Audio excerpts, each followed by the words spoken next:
Diputado Rubén Gregorio Muñoz Álvarez de Morena, presidente de la Comisión de Recursos Hidráulicos, Agua Potable y Saneamiento de la Cámara de Diputados. Antes que nada, gracias por acceder a esta conversación, diputado. Buenos días, Ricardo. Es un deber hacerlo porque hoy el agua es el tema de la coyuntura, pero es el tema pendiente de la agenda nacional que hoy tenemos por obligación que atender y debemos hacerlo de inmediato. Diputado, ¿cuál es la situación actual de nuestro país en relación a la sequía que para muchos afecta solamente a una parte del territorio nacional, que es el norte, particularmente a Monterrey, pero que, ya nos dirás en el diagnóstico, qué tan grave se está mostrando la sequía, en qué proporción del territorio nacional? Amanecimos hoy ya con 23 estados de la República Mexicana en una condición de sequía grave. 80% reportaron hoy solamente en el estado de Chihuahua, lo que habla de la intensidad del problema y de la magnitud del desastre que puede venir si no actuamos a tiempo. Si me lo preguntaras en términos médicos, ¿de qué tamaño es el problema del agua en México? Hoy te lo puedo decir con absoluta responsabilidad, Ricardo. Traemos una suerte de metástasis hídrica en todo el territorio nacional y déjame explicarte por qué. A ver. La primera causa es en cuanto a los usos del agua en México. 75% del agua del país hoy se va a la producción del sector agrícola y agropecuario. ¿Y qué sucede en este gran sector? Desperdiciamos, según los expertos, entre 65 y 70% del agua que va a la producción de alimentos. Seguimos con canales de riego abiertos y se genera ahí un problema de evaporación de más del 50%. Se sigue sembrando a riego rodado. No nos hemos sentado como país a trabajar en la necesaria reconversión agrícola. Hoy tenemos que entender que sí importa esa dotación de agua que se desperdicia y que tenemos que incorporar sistemas de riego por goteo, hidropónicos que cambien la manera como se siembra y se cultivan los alimentos en México. ¿Qué sucede en este primer gran cántaro del agua? Que necesitamos invertir más recursos como país para resolver el problema donde más se utiliza el agua. ¿Qué sucede en el segundo cántaro, Ricardo, que es el que va el agua de uso público urbano que se utiliza en los 2.400 municipios que tiene nuestro país? Sí. De cada litro de agua que metemos a las redes de agua potable en México, perdemos, según Conagua, el 47%. Lo mismo en Monterrey que en La Paz, Baja California Sur, lo mismo en Mérida que en la Ciudad de México, porque las ciudades fueron al paso de los años descuidando el mantenimiento obligado a las redes de agua potable. Tenemos fugas que no son vistas, tenemos problemas de pérdida de agua. Entonces, hoy tenemos un problema de agua en las ciudades para las personas porque perdemos más de la mitad del agua que utilizamos. Es decir, producimos el doble del agua que se utiliza, pero tenemos que mejorar la gestión de los organismos operadores de agua. Y el tercer gran cántaro, que es el agua que va al sector industrial, que es el 10% restante, tenemos que revisar a los grandes usuarios de agua para que paguen aquellos que utilizan el agua y esos recursos excedentes que podamos recuperar de los grandes usuarios nos permitan de una buena vez construir este Fondo Nacional de Infraestructura Hidráulica que el país necesita y que hoy debe estar en el centro del análisis de los tres niveles de gobierno. Pero a ver, diputado, repasemos estos tres cántaros que tú llamas. En el caso del primer cántaro, el uso agroindustrial del agua, ¿es posible establecer un sistema, un esquema inteligente para el uso del agua. Por ejemplo, en la hidroponía, sabemos que con unas pocas gotitas en lugar del riego ahí, ahora sí que el riego del agua, se pueden producir excelentes alimentos. ¿Es posible inducir la productividad del campo con este Es nuevo criterio? obligado hoy hacerlo, Ricardo, Mm, porque el agua nos está demostrando que es un recurso finito. Ha sí, cambiado el ciclo hidrológico en el mundo porque tenemos una consecuencia estructural generada por el cambio climático. Hoy el tema del agua tiene que ver con un tema de enfoque. Hoy tenemos que revisar, Ricardo, cuál es la disponibilidad de las aguas subterráneas que tenemos en el país, sí, y para ello necesitamos darle más recursos a las instituciones especializadas en llevarlo a cabo, a la propia Comisión Nacional del Agua, al Instituto Mexicano de Tecnologías del Agua, que déjame decirte, con sus más de 202 investigadores, es uno de los centros de especialistas que nos pueden dar la solución al problema. mm, El tema de traer la innovación agrícola al sector agropecuario hoy nos debe de obligar a revisar cuáles son los incentivos que tenemos, por ejemplo, para el reuso de las aguas residuales. Y nosotros en la Comisión de Recursos Hidráulicos, Agua Potable y Saneamiento pensamos que ha llegado el momento de crear el mercado secundario de las aguas residuales en México. Al revisar esta problemática, Ricardo, nos encontramos una situación muy preocupante. De las 3.960 plantas de tratamiento de aguas residuales que hay en México, hoy tenemos 1.600 plantas fuera de operación porque no tienen recursos financieros los ayuntamientos para pagar el costo de la energía sí, y los costos de los pagos a la Conagua. Esas plantas podrían estar concesionadas a la industria agrícola, sí, a la industria minera, a la industria de la construcción.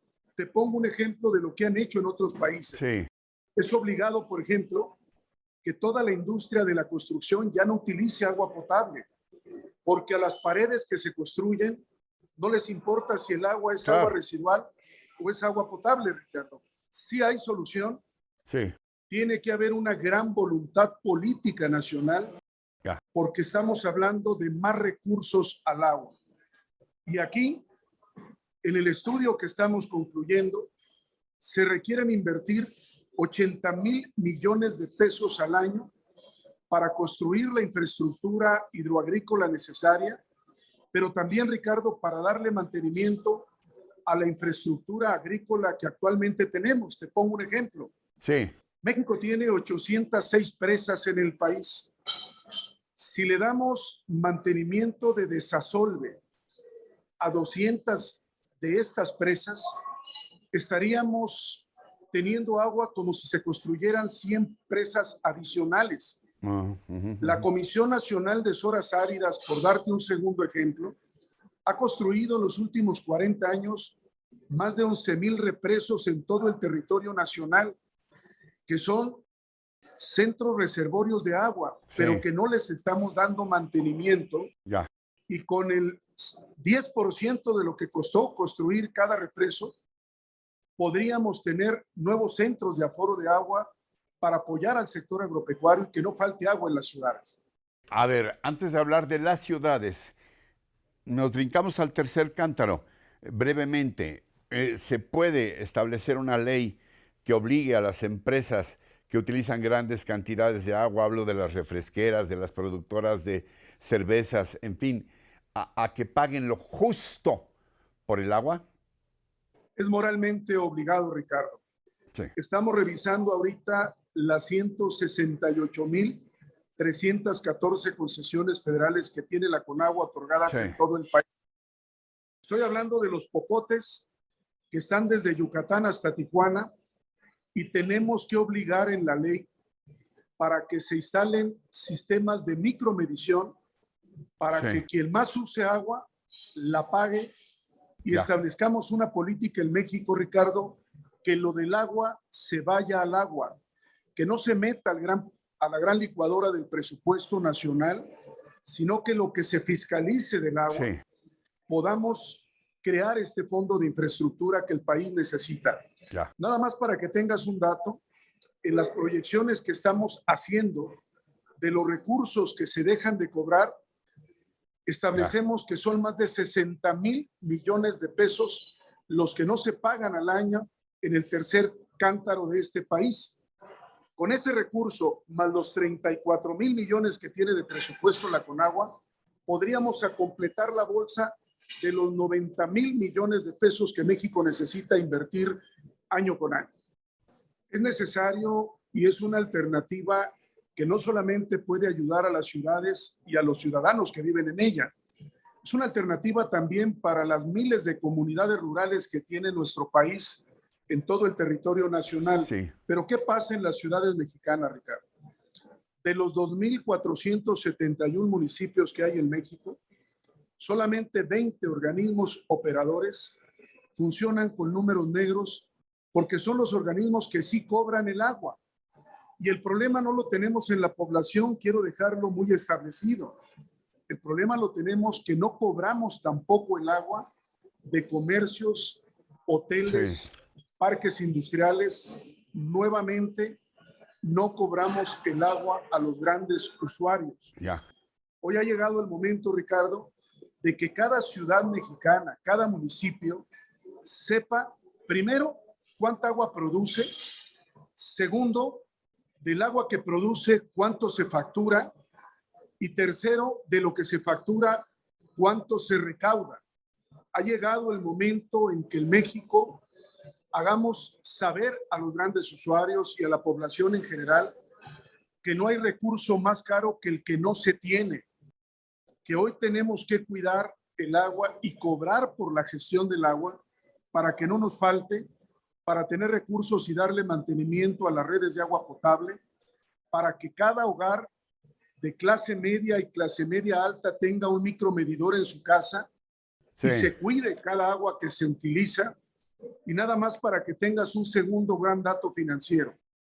Estimamos que los 2,471 municipios, sobre todo estos municipios de ciudades de más de 100,000 habitantes. México tiene, Ricardo, 131 ciudades que tienen más de 100,000 habitantes. En estas ciudades se dejan de cobrar 150,000 millones de pesos al año de agua no contabilizada. Y me refiero a los dos conceptos que tiene que cobrar un ayuntamiento. El agua potable que se utiliza, por ejemplo, en la hotelería, y las aguas residuales que ese mismo sector manda a las redes de drenaje y saneamiento. Hoy tenemos que cambiar el enfoque, Ricardo, del agua, y hoy no queremos que existan más casos como el de Monterrey, porque el agua es hoy una obligación de todos los actores y de todos los sectores productivos en México. Estamos a tiempo de crear una ley, no sé, nacional del agua o de crear, promover una cultura del agua en el uso que hacemos, desde que nos bañamos, cómo nos lavamos las manos, etcétera, etcétera, etcétera. Estamos a tiempo de crear eso, una nueva cultura del agua con una nueva ley de uso del agua en este país. Nos ha alcanzado ya el tiempo, Ricardo, y tenemos hoy el deber y la obligación de hacerlo. Hoy quiero comentarte que la Suprema Corte de Justicia de la Nación, justamente para garantizar el derecho humano al agua, ha enviado al Congreso el ordenamiento para que en el próximo periodo ordinario el Congreso del Estado trabaje una nueva ley general de aguas nacionales que garantice el derecho humano al agua. Es una ley que tiene que definir qué es el derecho humano al agua, porque hay países que tienen una dotación de 300 litros por persona y otros que tienen una dotación de 80 litros por persona. Hoy en México tenemos que definir qué es el derecho humano al agua en México. Segundo, quiénes son los responsables para que la gestión del agua hoy haga este acto de justicia social. La nueva ley habrá de ser analizada en comisiones. Traemos desde luego una agenda legislativa. Este periodo además coincide con la discusión del presupuesto, pero habrá una nueva ley general de aguas para México en este o en el próximo periodo ordinario de sesiones por un deber que tenemos hoy con el país que ya no puede esperar. Pues ojalá, y te insisto en que este espacio se queda abierto para ese propósito. Diputado, ha sido muy aleccionador escucharte. Gracias por tu confianza. Gracias, al contrario, Ricardo, por difundir este tema que hoy es uno de los temas que más preocupa a la sociedad mexicana y que tenemos que invitar a las mejores hombres y mujeres para resolver el problema de agua en México. Gracias de nuevo y gracias también a ustedes. Gracias, diputado Rubén Gregorio Muñoz, presidente de la Comisión de Recursos Hidráulicos. Gracias también a ustedes por su atención, por su compañía y su confianza. Hasta la próxima.